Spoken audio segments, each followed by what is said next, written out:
ಜಾತ್ರಾ ಮಹೋತ್ಸವದ ಈ ಸಂದರ್ಭದಲ್ಲಿ ನಮ್ಮದೊಂದು ಯೋಗೋತ್ಸವ. ಆ ಯೋಗೋತ್ಸವ ಕಾರ್ಯಕ್ರಮದಲ್ಲಿ ಒಗ್ಗಡರ ಕಾರ್ಯಕ್ರಮದಲ್ಲಿ ಯೋಗಾನುಯೋಗ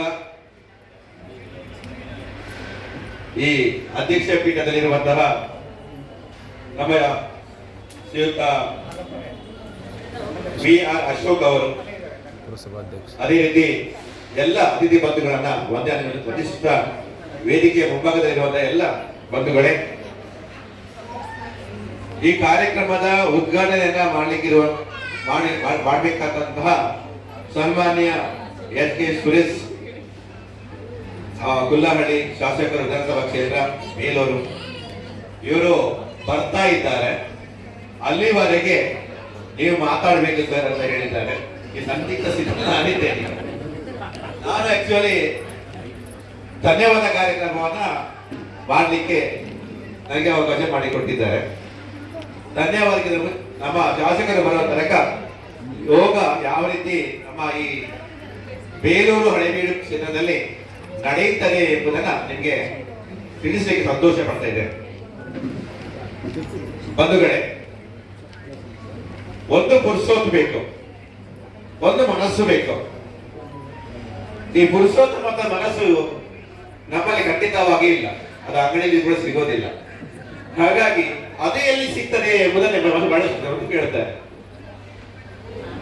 ಹೆಚ್ಚಿನವರು ಭಾವಿಸ್ತಾರೆ ಟಿವಿಯಲ್ಲಿ ಬರ್ತದೆ ಬೇಕಾದಷ್ಟು, ಯಾಕೆ ಅಲ್ಲಿ ಹೋಗಿ ಮಾಡಬೇಕು, ಟಿವಿಯಲ್ಲಿ ಬರ್ತದೆ, ಪುಸ್ತಕ ಇದೆ ಬೇಕಾದಷ್ಟು ಅಂತ ಹೇಳಿ.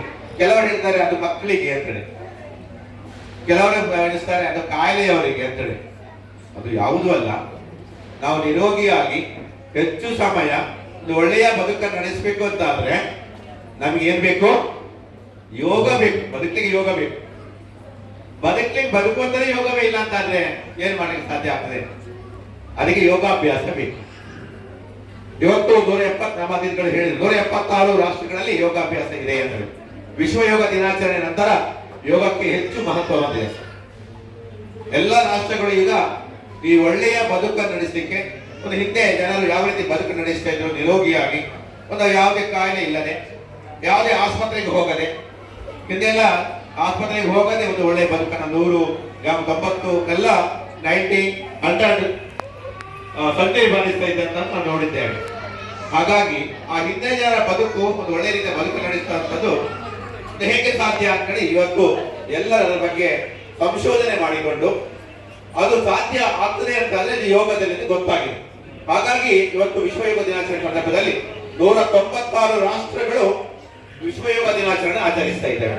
ಹಾಗಾಗಿ ನಮ್ಮ ಭಾರತ ದೇಶದ ಒಂದು ಬಡವಳಿ 3ನೇ ಶತಮಾನದಲ್ಲಿ ಋಷಿ ಮುನಿಗಳು ಒಂದು ಒಳ್ಳೆಯ ಬದುಕನ್ನು ನಡೆಸಲಿಕ್ಕೆ, ಒಳ್ಳೆಯ ಬದುಕಂದ್ರೆ ಹೇಗೆ ಹೇಳಿದ್ರು, ಭಾವನಾತ್ಮಕವಾಗಿ, ಶಾರೀರಿಕವಾಗಿ, ಆಧ್ಯಾತ್ಮಿಕವಾಗಿ, ಭೌತಿಕವಾಗಿ ನಾವು ಸುದೃಢ ಆಗ್ಬೇಕು, ಸರಿಯಾಗಿರ್ಬೇಕು. ಶರೀರ ಸರಿಯಿಂದ ಸಾಕಾಗುದಿಲ್ಲ, ಮನಸ್ಸು ಸರಿ ಇರ್ಬೇಕು. ಮನಸ್ಸು ಸರಿಯಿಂದ ಸಾಕಾಗ್ತದ, ಬುದ್ಧಿ ಸರಿ ಇರಬೇಕು. ಕೆಲವು ಸಲ ಬುದ್ಧಿ ಸರಿ ಇರೋದಿಲ್ಲ, ದೇಹ ಸರಿ ಇದೆ, ಬುದ್ಧಿ ಸರಿ ಇರೋದಿಲ್ಲ, ಮನಸ್ಸು ಸರಿ ಇರೋದಿಲ್ಲ. ಇದೆಲ್ಲ ಗೊಂದಲ ನಡುವೆ ನಾವು ಸರಿಯಾಗಿ ಬದುಕು ನಡೆಸಬೇಕು. ಒಂದು ಸ್ವಸ್ಥ ಸಮಾಜ ಅಂದ್ರೆ ಹೇಗೆ? ಇನ್ನೊಬ್ಬರಿಗೆ ಉಪದ್ರ ಕೊಡದೇ ಇರುವಂತದ್ದು. ನಾವು ಯಾವತ್ತೂ ಕೂಡ ಇನ್ನೊಬ್ಬರಿಗೆ ಉಪದ್ರ ಕೊಟ್ಟೇ ಬದುಕುವಂತದ್ದು ಅಲ್ವಾ? ಮನೆಯಲ್ಲಿ ನೋಡಿದ್ರೆ ಗಂಡ ಹೆಂಡತಿಗೆ ಬೈತಾ ಇರುವಂತದ್ದು ನೋಡ್ತಾ ಇದ್ದೇವೆ. ಅದು ಯಾಕೆ ಹಾಗೆ, ಅದು ಯಾಕೆ ಹೀಗೆ ಅಂತಾರೆ. ಮಕ್ಕಳು ಸಮಸ್ಯೆ, ಮಕ್ಕಳು ಕೂಡ ಸರಿಯಾಗಿ ವರ್ತಿಸೋದಿಲ್ಲ. ಅದು ಕೂಡ ನಮಗೆ ಇತ್ತೀಚಿನ ದಿನಗಳಲ್ಲಿ ಜಾಸ್ತಿ ಆಗ್ತಾ ಇದೆ. ಈ ಸ್ವಸ್ಥ ಸರಿಯಾಗಿ ಒಂದು ಒಳ್ಳೆಯ ಬದುಕನ್ನು ನಡೆಸಬೇಕಂತಾದ್ರೆ ಒಂದು ಸಮಾಜ, ಒಂದು ಮನೆ ಸುದೃಢವಾಗಿರ್ಬೇಕು, ಒಳ್ಳೆ ಬದುಕನ್ನು ನಡೆಸಬೇಕು, ಆರೋಗ್ಯವಂತವಾಗಿ ಬದುಕಬೇಕು. ತಂದೆ ತಾಯಿ ಹೇಳಿದಾಗೆ ಮಕ್ಕಳು ಕೇಳಬೇಕು. ಈಗ ಹಾಗಲ್ಲ, ಮಕ್ಕಳು ಹೇಳಿದ ತಂದೆ ತಾಯಿ ಕೇಳುವಂತದ್ದು.